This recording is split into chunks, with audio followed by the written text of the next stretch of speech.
guys, it's Jouelzy. It's time for another Pops Night. We talk about everything from the low brow to the high brow, as long as your eyebrows are on fleek and that melanin, though. I got this shirt from Miss Gia's line, Own Your Blackness. I'll have a link down below. And this week, I am drinking on ginger beer and Jack Daniel's honey, taking it back old school.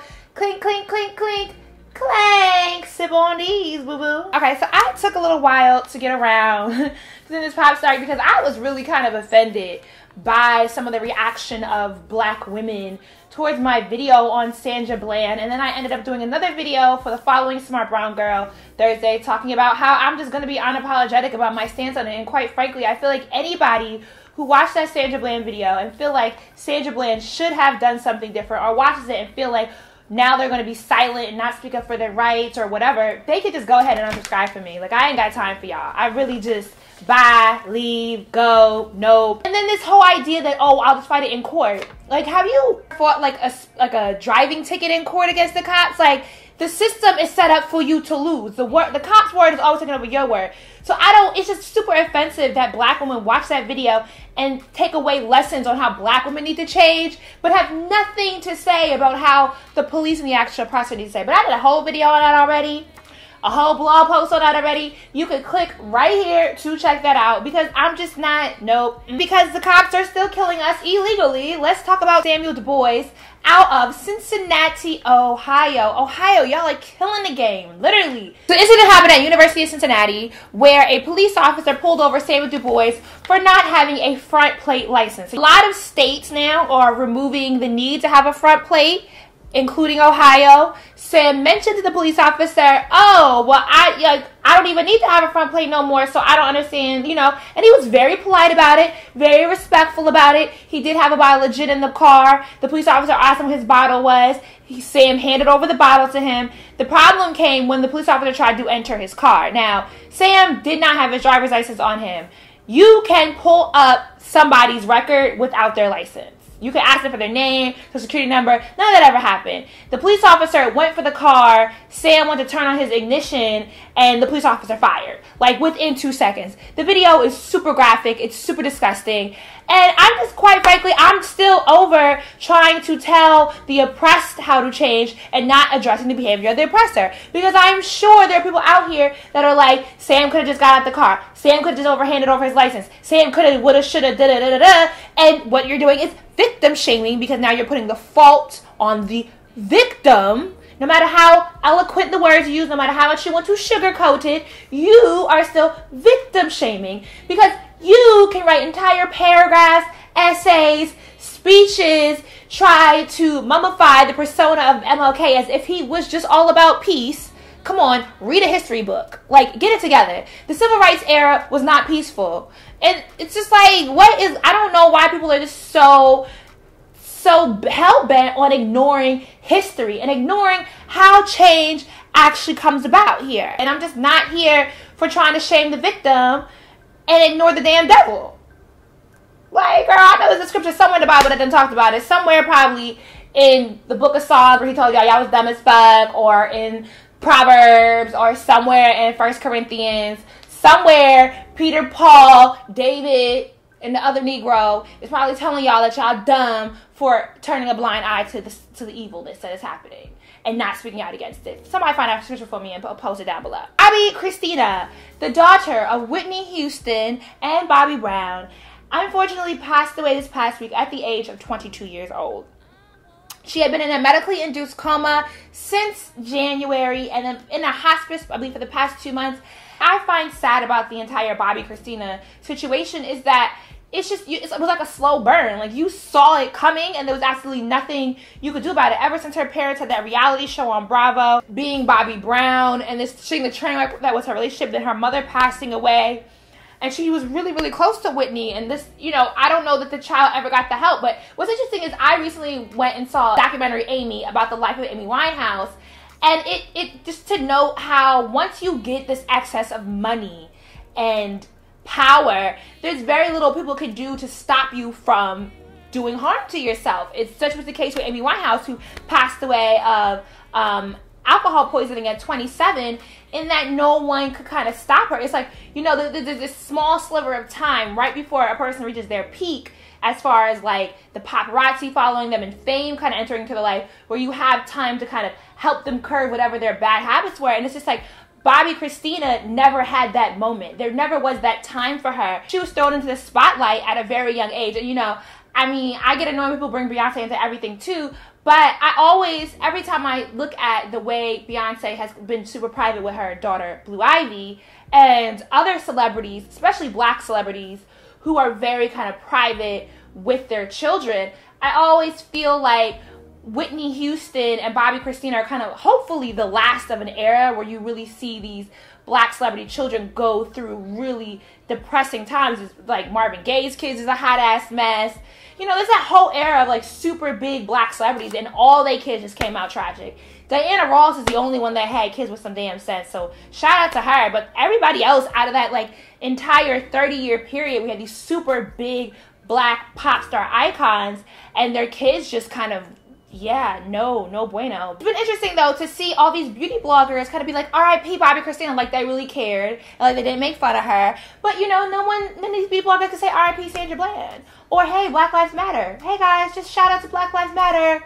Shout out to the black people that are getting killed by the police. White people definitely are enjoying talking about Cecil the lion, who was killed by a dentist in Zimbabwe. Now, you know me, I like culture with a capital C.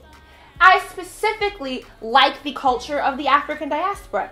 I think black is like amazingly beautiful. And I say all that to say that I happen to have a piqued interest in Zimbabwe. One, Zimbabweans have crazy names.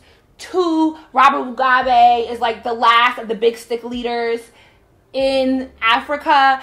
And it's just a really kind of interesting duplicity in a man who kind of fought back against colonialism and is pan-African and in some ways pro-black, but is really kind of like demoralizing his entire peoples and just gives no fuck. And then I love that they call the first lady Gucci Grace, you know? So anywho, when I hear about this lion in Zimbabwe, I'm just like, all these white people are mad about the lion. Now, I'm mad about the lion too.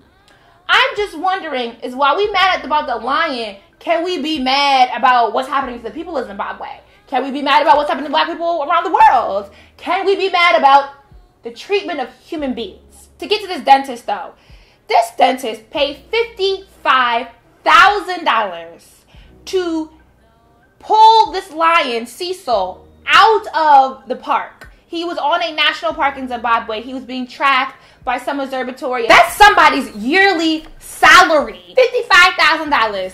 So they could pull the lion into an area where it would be easier for him to shoot the lion with the bow and arrow. The lion did not die after he shot him with the bow and arrow. So they had to go find the lion, shoot it with a gun.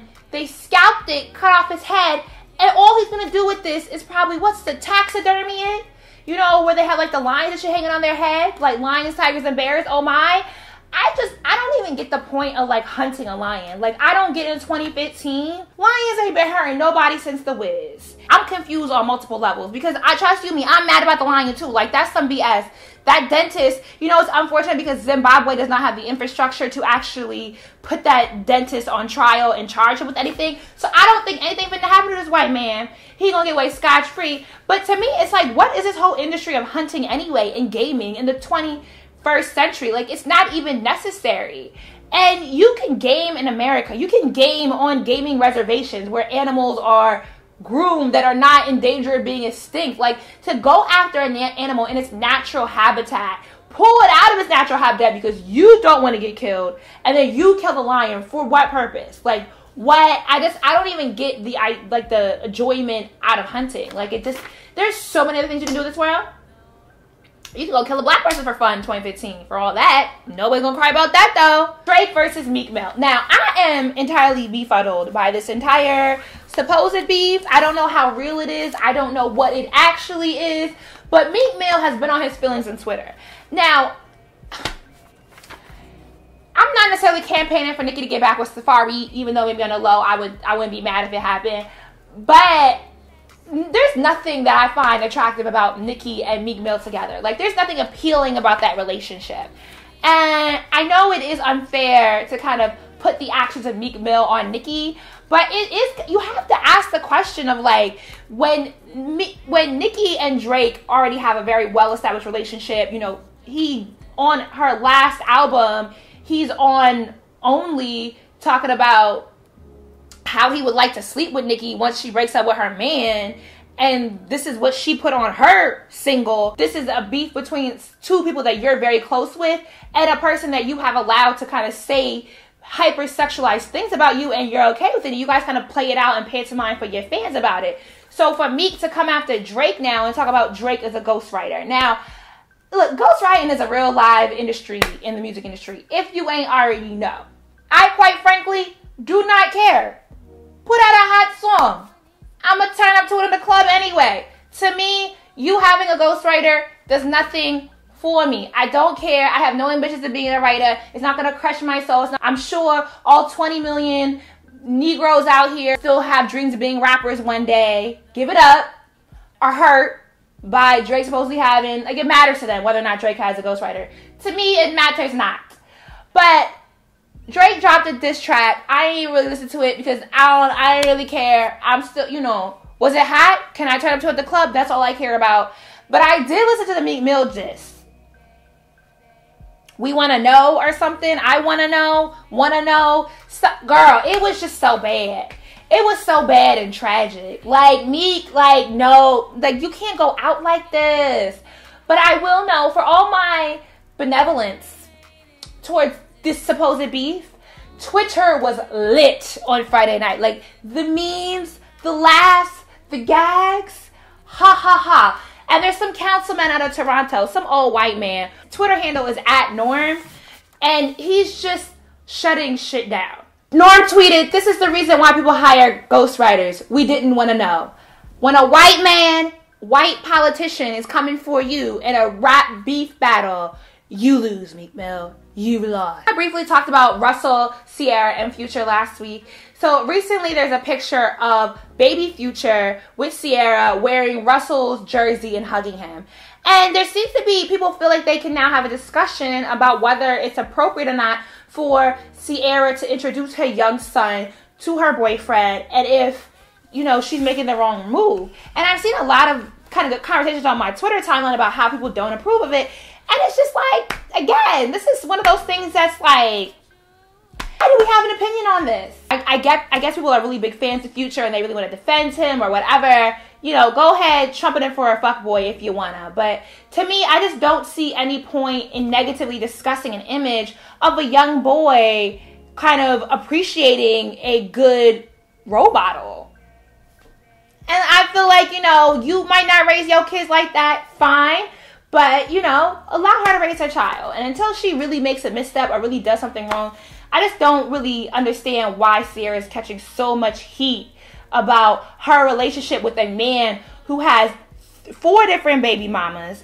It's very noticeable that he's not really in his child's life. He's out here fucking up some commas, I guess.